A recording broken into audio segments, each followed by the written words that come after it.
Bonjour. Alors, je suis encore avec vous à Vague de Lumière pour cette troisième vidéo. C'est un beau jour, un jour d'inspiration. C'est un message depuis longtemps que je cherche à lancer, que même j'ai écrit dans un livre et que je vais faire cette vidéo pour que vous puissiez l'écouter et la transmettre si possible. Il s'agit de la lutte pour le réveil africain. Le réveil africain est toujours perçu sur le plan politique. Panafricanisme, lutte politique contre les Occidentaux, etc. etc. C'est vrai, c'est un chemin qui est acceptable, mais un chemin, malheureusement, où il y a beaucoup de pertes en vie. Nos ancêtres ne nous ont pas laissés là pour nous battre avec des gens très violents. Un être pacifique qui va se battre avec un être violent, c'est vrai, c'est le cœur, c'est un don de soi, mais c'est une défaite programmée. Et il faudra certainement que le continent africain, tout le continent, tous les humains africains, tous les Africains, se lèvent certainement avec des épées pour aller en guerre contre les Européens, peut-être pour dire qu'on va se libérer. Mais ils ont des bombes atomiques qui vont nous détruire. Donc, c'est un chemin difficile qui va mettre du temps. Parce qu'il faudra qu'en Europe, il y ait des êtres conscients pour pouvoir accepter ce combat-là et le mettre fin. Ce qui n'est pas évident parce que l'Occident est dirigé par des êtres violents. La sélection des gouvernants de l'Occident est faite de toute sorte qu'il faut choisir ceux qui sont véritablement, j'allais dire, infectés par la maladie du désir de domination. Cette maladie dont j'ai parlé dans une vidéo, qui est la maladie de la race blanche, qui fait qu'elle est violente, qu'elle ne peut pas se surpasser. Quand bien même, il y a des êtres non violents en France, des êtres qui ont une certaine dose de mélanine, voilà, et qui aujourd'hui comprennent le sens de la vie, le sens de l'humain, le sens d'un monde harmonieux. Ce qu'il y a lieu de faire, dans les 7 objectifs que j'ai présentés dans mon livre « La Restauration », 7 objectifs pour le réveil africain, pour booster le réveil africain, je vais parler d'un objectif très important, car c'est à nos portes. Il s'agit, comme les ancêtres me l'ont inspiré, de la construction de la réplique de la Kaaba. La Kaaba, qu'est-ce que c'est que la Kaaba? Pourquoi les ancêtres veulent que la Kaaba soit reconstruite au Mali? Cela participe d'une politique générale, celle qui consiste pour les Africains à s'approprier la spiritualité mondiale. Que les Africains s'approprient la spiritualité mondiale, car l'homme noir est un animal religieux. Nous sommes constitués pour être des êtres en relation avec nos ancêtres. Et dans tous les hameaux de l'Afrique, ces rituels ont toujours existé, ce qui consiste à toujours parler aux membres des ancêtres, à développer une relation avec nos ancêtres. C'est très important. Donc nous sommes, en tant qu'Africains, un animal religieux. Donc notre combat, c'est de nous approprier la spiritualité mondiale.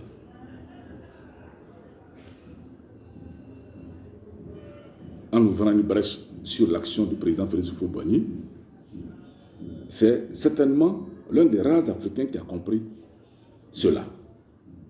En construisant la basilique Notre-Dame de la Paix de Yamoussoukro, le président Félix Houphouët-Boigny a réfléchi et a dit « Je m'avais cherché Dieu en Occident pour le ramener en Afrique. » Parce que la basilique, c'est le trône de Dieu.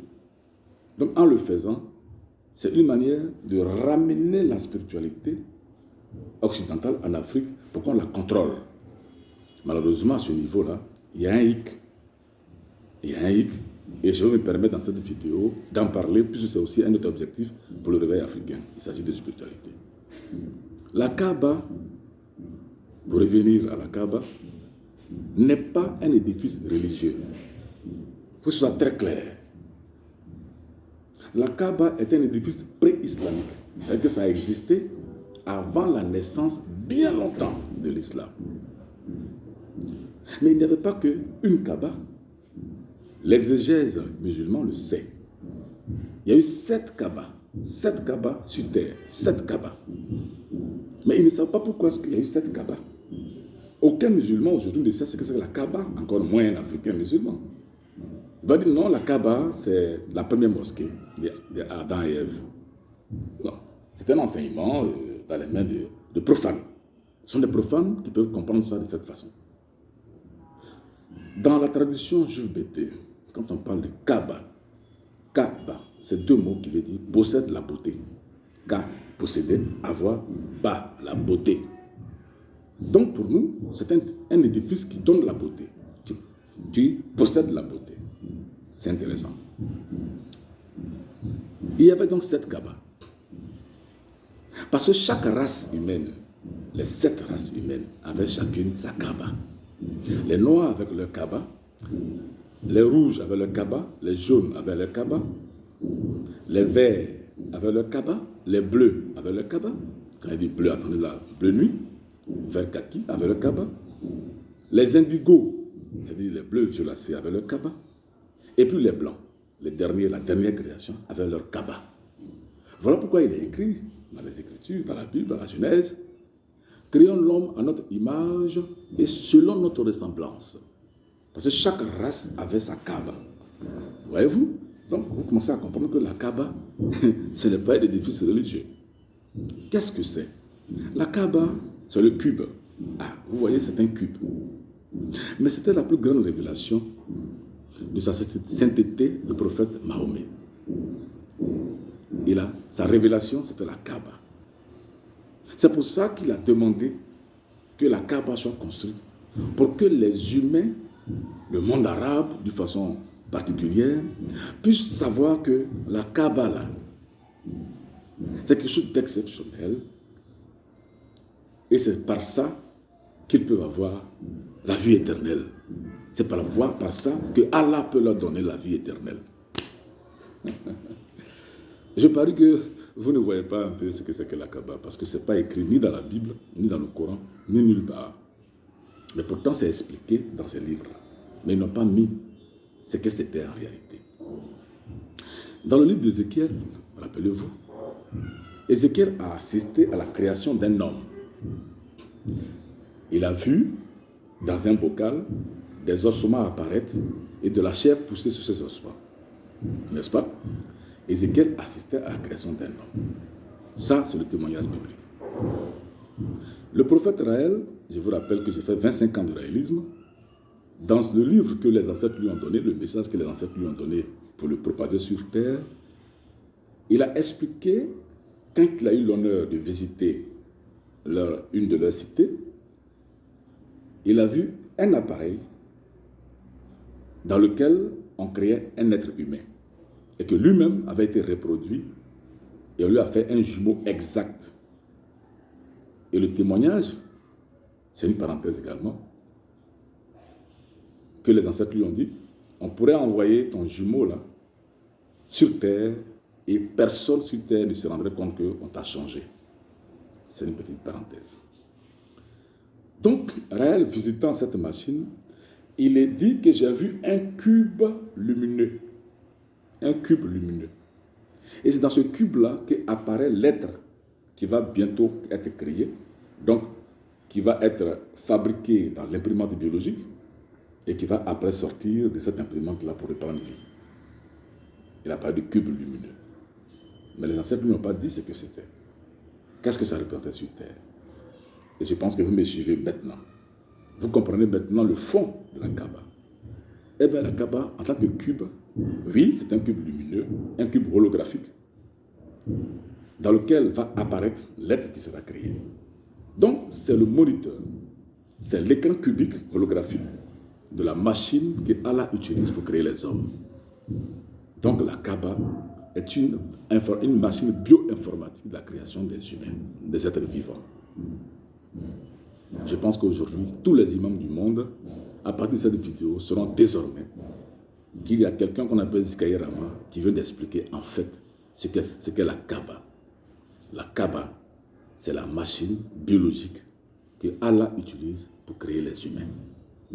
Voilà pourquoi je demande à nos frères musulmans qui sont pieux de dire à leurs frères que celui qui s'explose au nom de Allah, celui qui tue au nom de Allah, ne verra pas la Kaaba.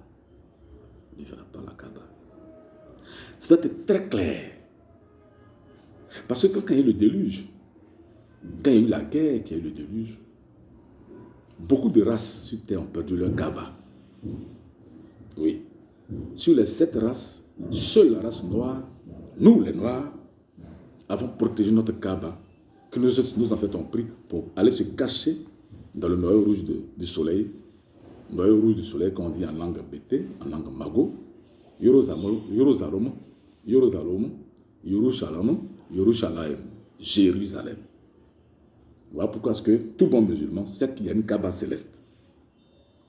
Voilà. Il y a une Kaaba céleste. La cité céleste, la cité lumineuse se trouve dans le noyau rouge du soleil. Nos ancêtres l'y ont caché. Ici, ils sont cachés pour ne pas que les blancs, là, les violents, là, avec leur technologie, cherchent à y avoir accès. La preuve, ils ont lancé des capsules dans le soleil pour dire que bon, on va étudier le soleil. C'est faux. Ils veulent aller dedans pour voir comment découvrir cette cité-là.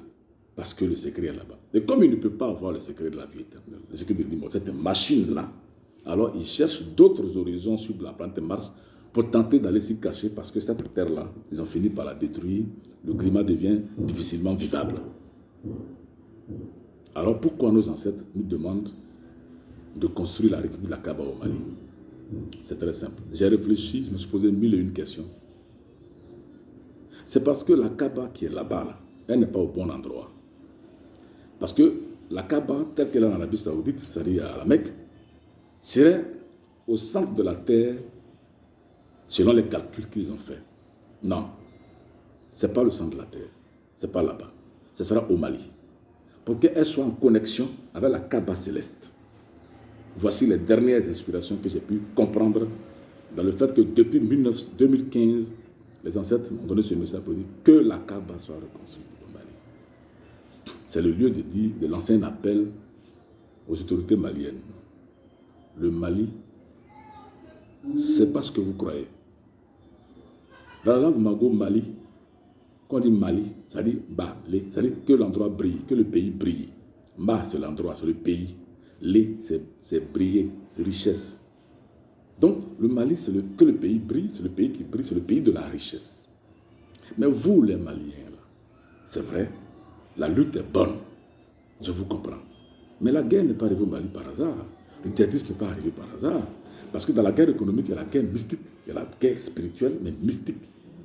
C'est parce que les autorités de l'ombre, les autorités maléfiques savent que le Mali va abriter quelque chose.